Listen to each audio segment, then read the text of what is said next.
KKB minta tebusan 5 miliar rupiah, Jenderal Bintang 4 siaga. Kelompok kriminal bersenjata atau KKB Papua meminta tebusan 5 miliar rupiah agar pilot Susi Air Kapten Philip Martins dibebaskan. Penyanderaan pilot Susi Air Philip Martins bermula dari sabotasenya pesawat Susi Air oleh KKB pada 7 Februari 2022. Pesawat dengan nomor penerbangan SI-9368 itu dilaporkan hilang kontak. Padahal pesawat seharusnya kembali lagi ke Timika pada pukul 7:40. 2 jam berselang, pesawat Susi Air memunculkan pemancar sinyal darurat atau emergency locator transmitter dengan posisi aktif pukul 9:12 waktu Indonesia bagian Barat.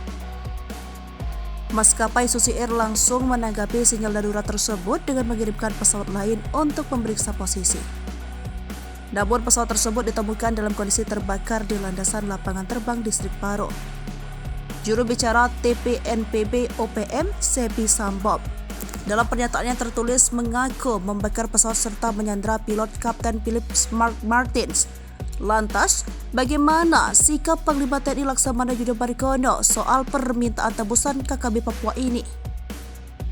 Panglima TNI Laksamana Yudo Margono menilai tidak ada yang salah dalam langkah pemerintah menyanggupi uang tebusan 5 miliar rupiah.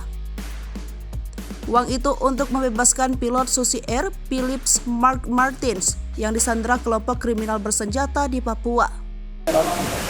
Itu tadi kita lebih pada kemanusiaan. Kalau kemanusiaan kan nggak ada harganya, nggak bisa dihargai seberapapun apabila ini menyangkut keselamatan nyawa manusia, ya baik itu keselamatan pilot maupun masyarakat yang berada di sekitar situ. Oleh karena itu, Yudo menyebut bahwa pemerintah bakal memenuhi permintaan tersebut demi keselamatan semua pihak. Ia pun berpendapat langkah pemerintah menuruti permintaan kelompok kriminal tidak akan menjadi presiden buruk karena pemerintah lebih mengutamakan kemanusiaan.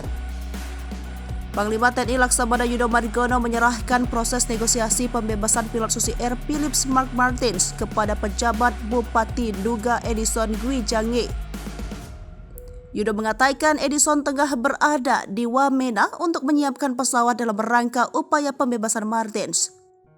Yudo menyebutkan bahwa mendapatkan pesawat bukanlah hal yang mudah. Mereka takut untuk mendekati lokasi yang sudah disepakati oleh pihak pemerintah dan KKB yang menyandera Martins.